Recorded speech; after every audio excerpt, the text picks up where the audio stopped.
खबरों में आगे बात करते हैं, जहां पर प्रधानमंत्री नरेंद्र मोदी ने वीडियो कॉन्फ्रेंसिंग के जरिए पश्चिम बंगाल के हावड़ा में हो रहे बीजेपी के पंचायती राज परिषद कार्यक्रम को संबोधित किया।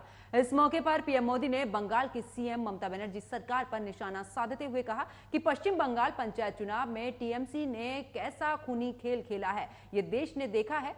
ये सुनिश्चित करने के लिए कुछ भी करते हैं कि कोई भी बीजेपी उम्मीदवार नामांकन दाखिल ना कर सके। वो न केवल बीजेपी कार्यकर्ताओं को बल्कि मतदाताओं को भी धमकाते हैं। बूथ कैप्चरिंग के लिए भी ठेके दिए जाते हैं। इतना ही नहीं, ये राज्य में राजनीति करने का उनका अपना एक अलग तरीका है। बहुत ही हमारे कार्यकर्ता पश्चिम बंगाल का उस पुराने वैभव को वापस लाने के लिए काम कर रहे हैं। अभी अभी वहां पंचायत के चुनाव हुए। इस चुनावों में टीएमसी ने कैसा खूनी खेल खेला, ये भी देश ने देखा है। पहले चुनाव में इनका तरीका क्या है?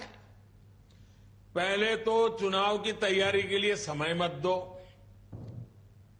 बहुत ही जल्दी जल्दी फॉर्म भरने की तारीख घोषित कर दो।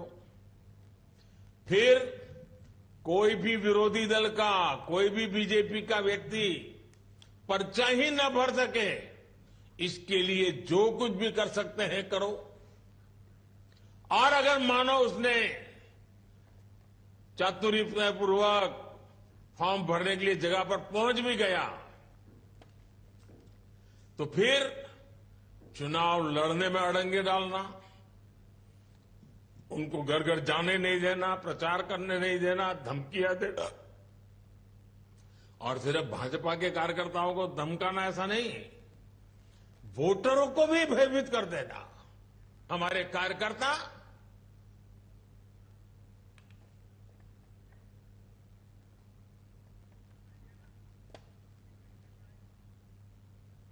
तो एक तरफ जिस तरीके से प्रधानमंत्री नरेंद्र मोदी ने टीएमसी को लेकर और साथ ही ममता बनर्जी पर निशाना साधा, तो दूसरी तरफ ममता बनर्जी ने भी मणिपुर का जिक्र करते हुए पीएम मोदी और साथ ही बीजेपी सरकार पर जमकर निशाना साधा है। इसी खबर पर मेरे साथ में बीजेपी प्रवक्ता पलाश राणा मेरे साथ में जुड़ चुके हैं। पलाश राणा जी, बहुत बहुत स्वागत है आपका न्यूज वॉच इंडिया पर।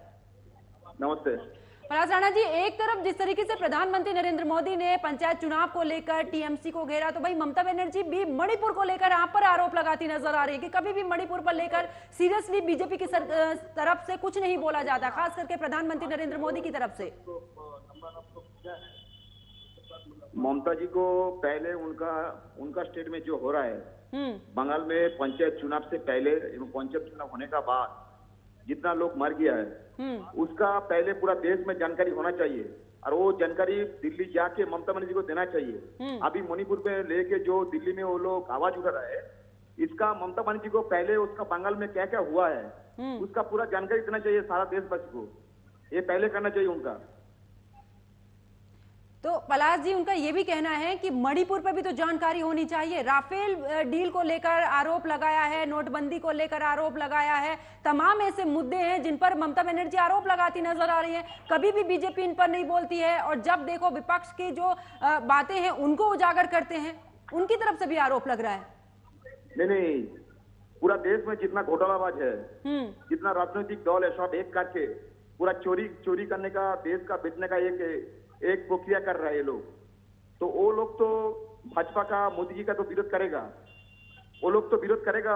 पूरा देश का मोदी जी आज राष्ट्र नेता बन गया है, पूरा वर्ल्ड का नेता बन गया है। तो ममता जी, उसका इतना घोटाला है, छात्रों में है, शिक्षा में है, उसका पूरा बंगाल में पूरा घोटाला है। और उसका बावजूद वो प्रधानमंत्री का विपक्ष में आवाज उठा रहा है, बंगाल में बोल रहा है, तो उसका दिल्ली में बोलना चाहिए। उसका अब इतना मंत्री लोग अभी जेल में है, पूरा मंत्री लोग जेल में है, अब दो साल से जेल में है।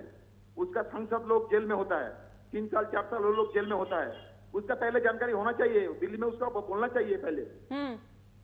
लेकिन पलाश जी, विपक्ष का भी तो साफ तौर पर कहना है कि ईडी हो या सीबीआई हो, उस पर केंद्र सरकार जो है अपनी नीतियां चलाती है, और यही वजह है कि बीजेपी की तरफ से कुछ ऐसे सबूत नहीं मिल पाते हैं और विपक्ष की तरफ से मिल पाते हैं। ये भी आरोप लगाता है ना विपक्ष। तो जैसे सुनिए, हमारा देश में जैसे अटल जी प्राइम मिनिस्टर था, उसका बाद में पूरा देश में कांग्रेस ने राज किया है, उसका देश चला है। तो हमारा कोई भाजपा का लीडर कोई अभी जेल में गया है, किसी का विरोध में आरोप लगा है? अभी मोदी जी का 9 साल हो गया है, ये 9 साल में कोई हमारा मंत्री लोग अभी जेल में गया है जिसका इंग्लिश में कोई जांच हो रहा है? कुछ नहीं हो रहा है। ये जितना भ्रष्टाचार आदमी है, जितना पॉलिटिकल लोग है सारा देश में, ये लोग सब इकट्ठा हो गए भ्रष्टाचार का मोदी जी का विरोध कर रहे हैं पूरा देश में। ये लोग तो ऐसे ही करेगा। ठीक है, चलिए बहुत बहुत शुक्रिया पलाश जी हमारे साथ जुड़ने के लिए और अपना पक्ष रखने के लिए।